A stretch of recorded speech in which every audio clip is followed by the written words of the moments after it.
Pennsylvania's rural backroads have always carried a certain eerie charm, a feeling that something ancient still lingers in the woods, the fields, and even in the abandoned buildings scattered across old coal towns.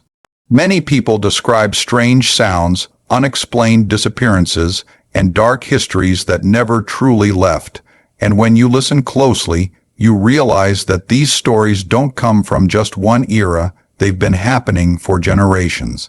The more you hear them, the more you begin to wonder if there's something about these small towns that attracts the unexplainable.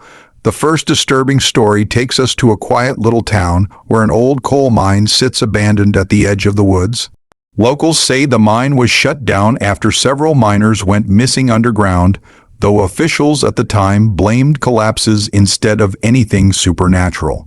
But decades later, people still claim that late at night, if you walk near the mine entrance, you can hear the faint echo of voices calling for help. One resident said he was walking his dog when he heard a man shouting his name from inside the darkness, even though he didn't know anyone who worked in the mines. He swears the voice was familiar, almost like it belonged to someone he once knew, but he refused to go closer. When people try to record the sounds, their devices malfunction or catch only static.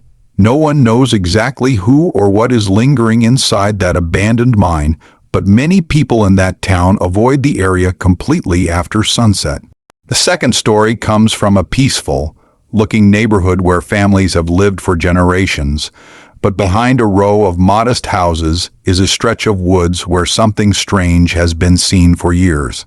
Residents describe a tall, pale figure that moves silently between the trees, appearing only when someone is walking alone. One woman said she saw it standing near the edge of her backyard, its body completely still, almost blending with the birch trees behind it. When she blinked, it was suddenly much closer, though she didn't hear a single sound. Hunters claim they've found strange markings carved into tree trunks, symbols no one recognizes.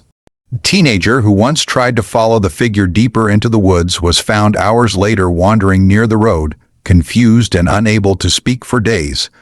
Whatever roams that small town forest seems to watch, wait, and follow, but no one has ever gotten close enough to learn exactly what it is.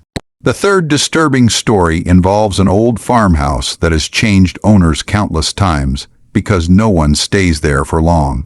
Every family who moves in reports the same thing, the feeling of someone standing behind them when they're alone, the sound of footsteps on the upstairs floor at night, and the sight of a shadowy figure in the windows when they return home. One couple said they were awakened by the sound of someone dragging heavy furniture across the floor, but when they checked, nothing had moved. The previous owner left without taking any of their belongings, leaving behind a journal filled with frantic entries describing something that walks the halls and whispers every night. The farmhouse is still empty today, and locals say it's better that way. Our fourth story is about a small bridge said to be cursed. People avoid driving over it at night because of what has been seen in the middle of the road, the ghostly silhouette of a young boy who tragically drowned in the creek below decades ago. Drivers report the same chilling experience. A child suddenly appears in front of their car, causing them to slam the brakes, only for the figure to vanish instantly. Some say that when they step out of their vehicle, they hear soft crying beneath the bridge, but when they look, no one is there. Others swear they've felt icy hands gripping their ankles near the water's edge.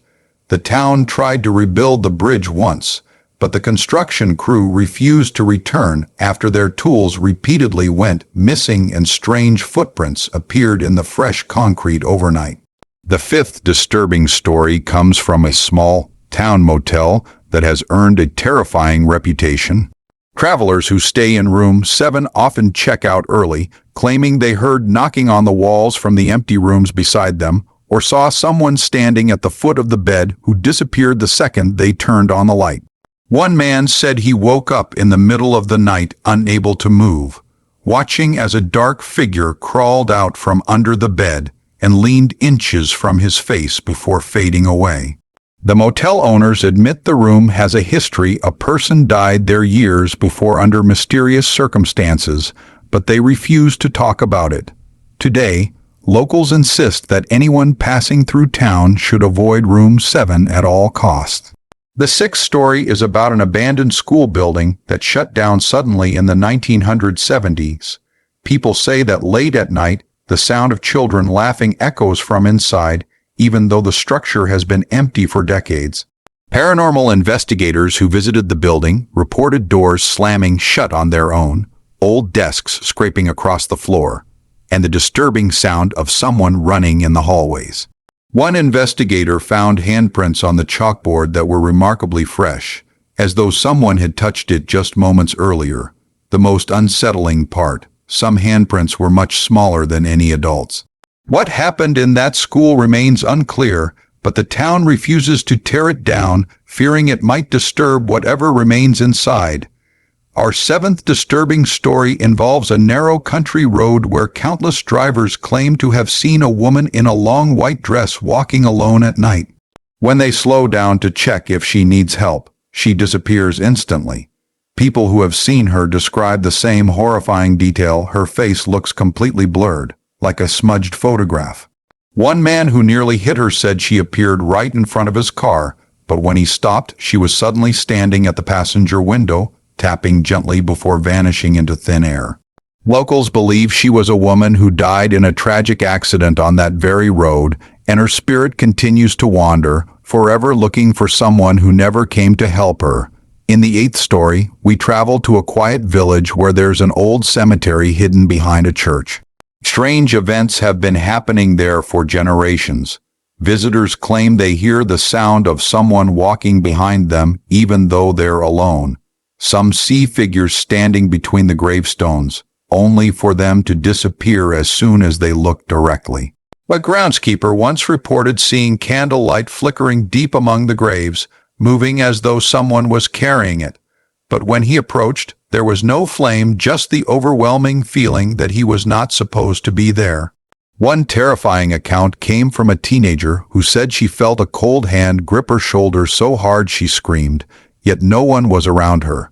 The cemetery remains one of the most feared locations in that town. The ninth and final disturbing story takes place in a tiny Appalachian town where an old forest trail is believed to be cursed. People who hike it say they hear whispers calling their name, even when they're miles from anyone. Some describe seeing figures darting between the trees, too fast to be human. A hunter once followed the sound of a child laughing, only to become lost for nearly 24 hours. When he was found, he was shaking, exhausted, and unable to explain what he saw, only saying that something was following him and wanted him deeper in the woods. Hikers also report a strange phenomenon: the deeper they go, the quieter the forest becomes, until not even birds can be heard. At the center of the trail is a small clearing where people often feel overwhelming dread, as though hundreds of unseen eyes are watching them. No one knows what's lurking in that forest, but even lifelong residents avoid the trail at all costs. Each of these stories shows that Pennsylvania's small towns hide far more than just history. They hide shadows, mysteries, and chilling encounters that defy explanation. The deeper you dig, the more you realize that some places carry memories that never fade, spirits that never rest, and secrets that sunlight can't erase. These stories weren't created for entertainment. They come from real experiences, real fear, and real events that people across generations witnessed and never forgot. If these tales teach us anything, it's that horror doesn't always come from big cities or haunted mansions. Sometimes, the quietest towns hold the darkest truths. So the next time you're driving through a peaceful Pennsylvania town, passing old barns, lonely roads, and silent forests, remember these stories. You never truly know what happened there long before you arrived, and you never know what might still be watching from the shadows. Thank you all for joining me for this chilling journey into small town horror. Stay safe, stay alert, and I'll see you in the next video.